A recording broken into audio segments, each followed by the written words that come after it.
after spending some time on working on movement in your warm-up, these movement sequences will gradually be replaced with power drills that are designed to have a direct carryover in whatever your activity may be. What I'm going to do is show you a couple tests that you can utilize to set baselines and figure out whether or not you are improving. Improvement is a very important thing, and we can gauge them through the following activities here.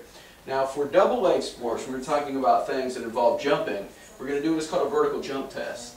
And all I'm going to do is mark a spot on the wall here, okay, figure out how high I can jump. Alright, so what I want to do, get down, jump as high as I can, tap that spot, and then just make note of how high it was. Alright, the goal would be to simply jump up and hit a higher spot the next time. You know, you can mark that with chalk, just something to where you can get up and kind of easily mark it. I know that might be a bit difficult, but do what you can. Our next activity for single leg sports would be a vertical leap test, or a single leg vertical hop test. So what I'm going to do here is just bound as far as I can with one leg and then the other. In this test, pay particular attention to a discrepancy between legs and really give a little bit of extra volume to the side that is maybe a little weaker. Alright, for our last test, for upper body power, we're actually going to do a throw test. Alright, so with this, I've got like a 16-pound medicine ball here. You can really use anything, a bag, a medicine ball is great, but what I want to do is just throw it as far as I can. Obviously, you're going to need a, a pretty open field or something, but you just want to make sure that you mark down how far you threw it and try to increase that the next time. Alright, now the progression for power drills is simply from what is called stabilization to reactivity. So with a double leg, for double leg sports or activities, I'm simply going to start out the squat jump with what is called stabilization. So I'm jumping as high as I can and stabilizing. I'm trying to land on my toes, come back into this hip hinge. Once I get a little better than that, okay, I want to make it reactive. So instead of landing and just kind of waiting for 2 to 3 seconds, I'm going to jump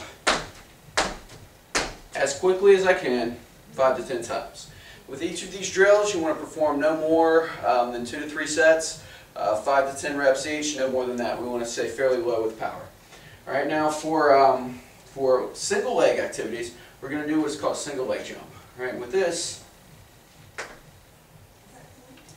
just hopping, trying to stick the landing. Once I get a little better at that, I'm going to go into bounds. All right, so we're going to train the test here.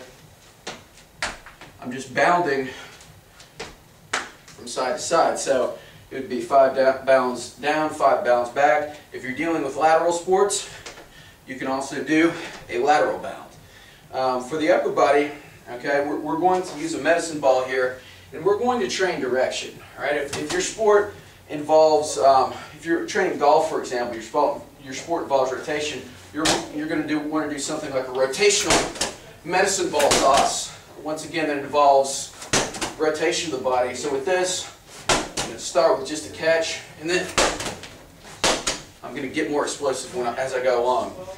If you're dealing with something like maybe basketball, baseball, something that involves horizontal throwing, I'm just going to throw the ball forward, and then something that maybe like baseball or something like, basketball or something like that, you would do a toss up or a slam, which is more vertical in orientation. Once again, you just want to retest frequently. Perform each of these things, like if you have an upper and a lower body sport that you're dealing with, like golf, like basketball, perform one upper body drill, one lower body drill. If you're just dealing with maybe running, just do a lower body activity, and that is your power progression.